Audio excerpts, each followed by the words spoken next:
un'azienda di successo che salirà le classifiche dei broker e che darà soddisfazione a tantissimi di noi e a tantissime nostre famiglie. Questo è il nostro futuro, ricordandoci che noi siamo sempre Vita Nuova!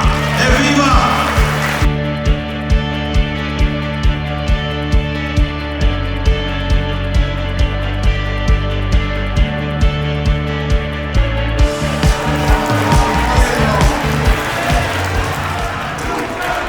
Forse hai rappresentato meglio, più di tanti altri, questo ruolo, che è un ruolo comunque importante, di capitano per eccellenza.